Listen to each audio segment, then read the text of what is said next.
After a long off-season and hours of testing, we finally got down to business in Bahrain with the first race of the 2023 season. The time for speculation and guessing games is now over as we get a glimpse of what to expect this year after 57 laps of racing in Sakir.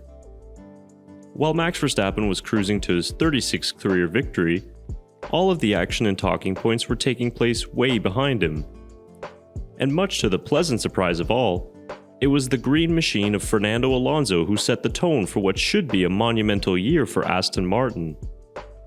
The double world champion excited everyone with daring overtakes and blistering pace, while giving us a glimpse at the potential of the AMR 23. So now that we've seen that the Aston Martin hype is real, the question is, how do they do it, and how far can they go this season? Well, let's have a closer look at Alonso's Bahrain Grand Prix and some of the secrets behind the speed of the Aston Martin. Be sure to subscribe to our channel to never miss a post-race analysis video this season.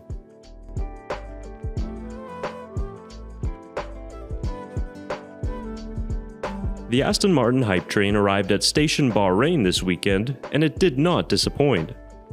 If anybody had doubts about their 2023 pace, it went away fairly quickly, with Alonso finishing P1 twice in second and third practice. And while practice isn't always representative, the speed continued in qualifying, with Alonso sticking it on P5 to start the race and only 0.3 adrift from the Ferraris. The talk of a podium heading into Sunday was more reality than a fantasy, but the start of the Grand Prix made it look like it wasn't going to happen. Alonso dropped 2 places on lap 1 when he was battling with the Mercedes and almost got taken out by his teammate Lance Stroll. But as Alonso settled into his groove, the Aston Martin race pace advantage became clearer. He had to work for it, however, and this is where we got to see Alonso's brilliance.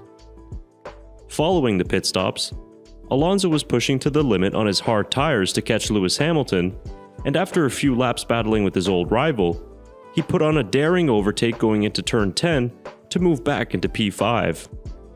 And with a little help from Ferrari's unreliability, a chance at a podium opened up. Alonso's aggressive style was on full display, and the Spaniard was driving as if his life depended on it. Carlos Sainz could do nothing as his hero passed him for the final podium position, and the dream debut for Alonso was complete. An incredible first race for Alonso at Aston Martin showcased motor racing at its finest from a driver pushing 42 years old. But despite being the oldest driver on the grid, Alonso drove with the hunger and passion that none of his rivals could match. With his 99th career podium and a potential runaway championship this year, Alonso might be the star attraction that gets fans tuning into races in 2023.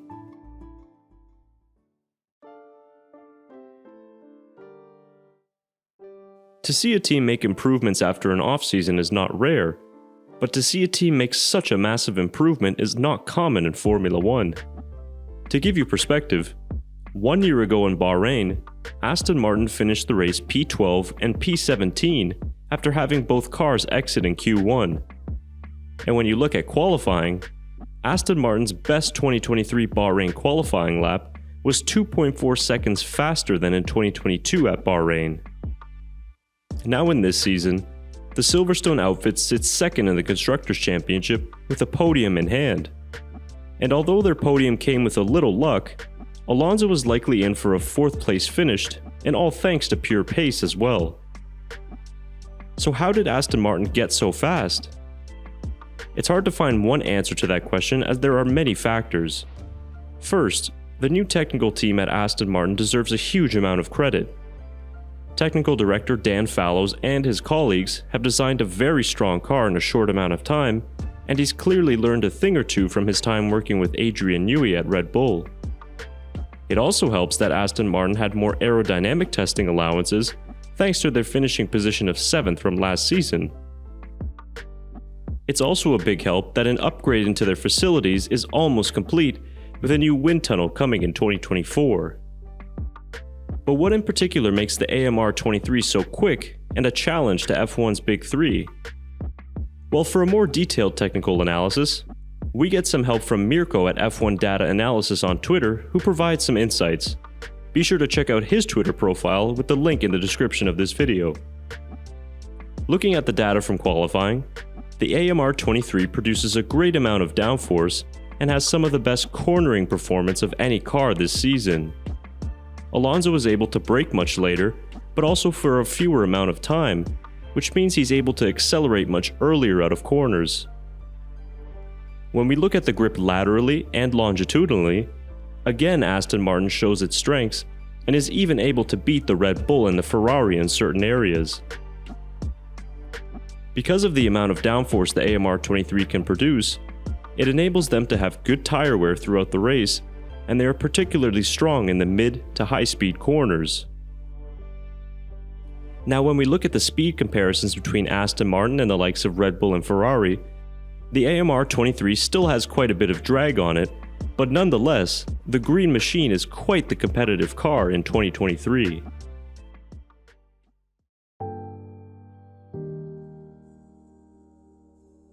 It is only one race and one racetrack so far, but it's hard not to imagine what Aston Martin can be capable of this season.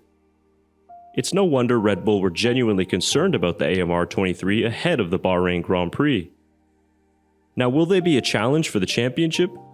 Of course not, but make no mistake about it, Aston Martin is a threat to the Big Three. As a customer team, they've been able to make gains on the Works Mercedes team, and as it stands, they are the third fastest car on the grid. Whether they can maintain that will depend on their development plans and also how quickly Mercedes can bring upgrades to their flawed design concept. As crazy as it is for them to be challenging Mercedes, Aston Martin's ceiling could be even higher in 2023. Although they have less outright pace than Ferrari, the AMR 23 seems to have better tire wear and, so far more importantly, better reliability. Especially when we arrive at tracks that really favor the AMR 23's qualities, Aston could easily be in Ferrari's rearview mirror. And then you have the Fernando Alonso effect. If the Bahrain Grand Prix taught us anything, it's that Alonso is going to be the reason many tune in to watch the races this season. With his talents still sharper than ever, and a car that he already loves to drive, Alonso will have many chances this year to add to his illustrious F1 resume.